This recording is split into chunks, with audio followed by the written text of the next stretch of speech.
Welcome everyone to this very special episode. And before we dive into our deep discussion, I would like to take a few moments to set the stage, because pronunciation is one of those areas in language learning that can feel both exciting and intimidating, and I want you, our listeners, to know that what you are about to hear is not a quick list of tips, but a long, thoughtful conversation that will allow you to experience pronunciation through rhythm, intonation, and expression. So I encourage you to relax, get comfortable, and let yourself be carried by the flow of our voices as we explore this important topic together.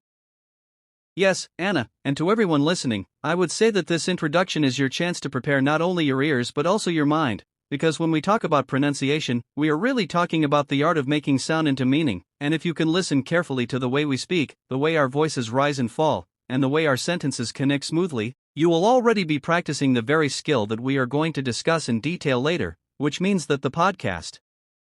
itself becomes both a lesson and an exercise at the same time. That is such an important point,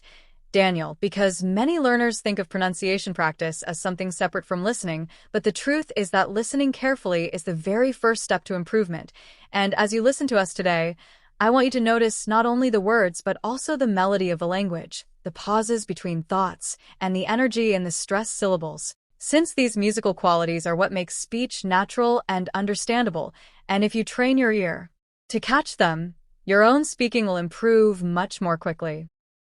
Exactly, Anna, and I would also like to encourage our listeners to use this podcast actively rather than passively, which means that if at any moment you hear a sentence that you like or that sounds particularly musical, you should pause, repeat it aloud, and even imitate our intonation as closely as possible, because that kind of shadowing practice is one of the fastest ways to make your pronunciation more natural, and although it may feel difficult in the beginning, it is also a lot of fun.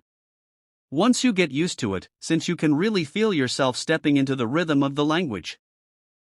Yes, Daniel, and for anyone who feels nervous or shy, I want to remind you that mistakes are not failures but necessary steps toward progress. So if you repeat after us and it does not sound perfect the first time, that is completely normal, and in fact that is how learning works, because every attempt builds new muscle memory in your mouth and new awareness in your ear. And over time those small efforts accumulate until you realize that what once felt impossible now feels natural. So please, give yourself permission to experiment and to play with the sounds without fear.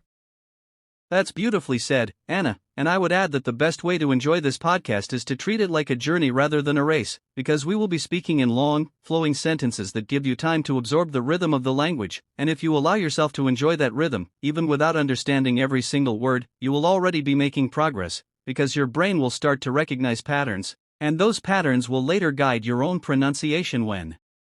you speak.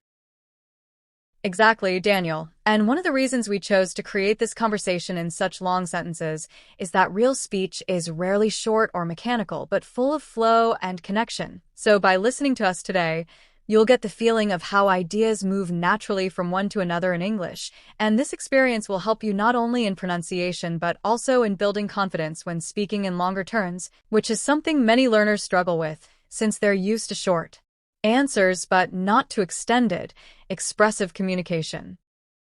And that is why, dear listeners, this introduction is more than just a welcome, it is also an invitation to open your ears, relax your mind, and prepare to step into the music of English pronunciation, because in the next part of this podcast Anna and I will guide you through a long conversation of 16 extended sentences that cover listening, rhythm, intonation, muscle training, tongue twisters, and above all confidence, and by the end of it you will not only understand more about pronunciation but you will also feel more prepared to practice it in your own life. Daniel, when learners begin to think seriously about improving their pronunciation, they often imagine that it is only a matter of saying words more clearly, but in truth pronunciation is a combination of listening with focus, training the muscles of the mouth through repeated movements, developing an ear for stress and rhythm, and building the courage to speak loudly without fear of mistakes. And I always tell my students that even if they spend only 10 minutes every day on focused pronunciation practice, the progress over weeks and months will be dramatic because the brain and mouth adapt like any other part of the body when given consistent training. I understand that perfectly, Anna, because when I think about my own journey, I remember how impossible it once seemed to distinguish between words like ship and sheep, and I felt embarrassed whenever I confused them, but by slowing down, exaggerating the vowel sounds, practicing in front of a mirror, and repeating them hundreds of times, I eventually reached the point where my mouth could produce the sounds automatically, and that taught me that pronunciation is not about talent or luck, but about repetition, patience, and the willingness to sound strange while practicing until the correct form feels natural. That is exactly why I emphasize listening, Daniel, because learners often try to improve pronunciation by repeating words without first training their ears to hear the differences. And since you cannot produce what you cannot hear, the real foundation is deep listening, listening not just for meaning but for details like how syllables are stressed, how words are linked, and how intonation rises and falls. And by replaying the same short recording again and again, the learner starts to notice hidden details, which later guide the tongue, lips, and jaw to produce sounds more accurately. I completely agree, Anna, and I have experienced that with shadowing, because the first time I tried it I felt lost, unable to keep up, but after repeating the same short clip many times, I noticed that my ear became sharper and my tongue moved more easily, and what amazed me was that I started to feel the rhythm of the language as though I were stepping into the speaker's body, borrowing their voice, and even though it was difficult, the exercise gave me confidence, because each time I imitated more closely, my own speech began to sound smoother and more natural. Shadowing is indeed powerful, Daniel, because it combines listening and speaking at the same time, forcing the learner to copy not only the sounds but also the melody, the pauses, and the emotion in the speaker's voice. And although at first it feels like an impossible task, the brain and mouth slowly adjust until the learner can match the speaker almost word for word. And at that point something magical happens, because the rhythm and intonation that once seemed out of reach begin to flow naturally, almost like a dancer who has finally learned to move with the music instead of stumbling awkwardly through the steps. I love that image of dancing, Anna, because when I shadow a speaker I also feel like I am moving in rhythm with them, and the exercise helps me forget about fear, since I am not inventing my own sentences but simply copying someone else, and this freedom allows me to experiment more boldly with my voice, exaggerating stress and intonation without embarrassment, and later, when I return to my own speaking, I find that those patterns remain, giving me more confidence to speak clearly in conversations without thinking too much.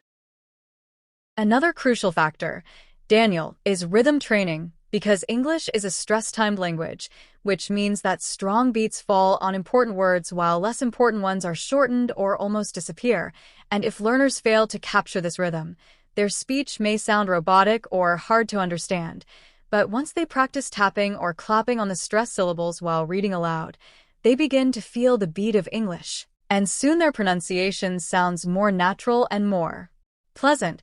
even if their vocabulary or grammar is not perfect.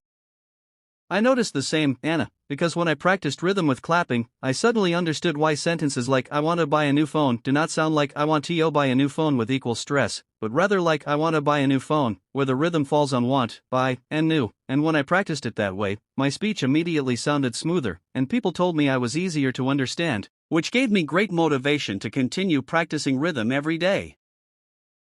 And let us not forget, Daniel, that pronunciation is also physical because the muscles of the tongue, lips, and jaw must be trained just like the arms and legs of an athlete. And when learners exaggerate their movements, practice in front of a mirror, and stretch their mouths while saying difficult sounds like the TH or the R, they gradually build muscle memory. And eventually those sounds stop feeling strange and begin to feel natural, proving that clear pronunciation is not only about knowing rules but about training the body through repeated effort.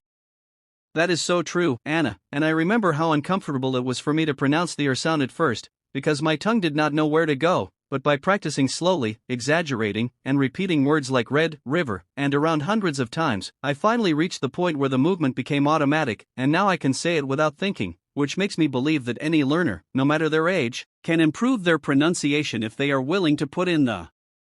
effort and train their mouth like an athlete trains muscles. To make that training more enjoyable, Daniel, I often recommend tongue twisters because they challenge the learner to move quickly and clearly, building agility and precision, and although they may seem like games for children, they are actually powerful exercises for serious learners, and if practiced daily, even for 5 minutes, they prepare the mouth to handle real speech more easily, so that ordinary sentences feel smoother and more comfortable after the tongue twisters have stretched and strengthened the speaking muscles.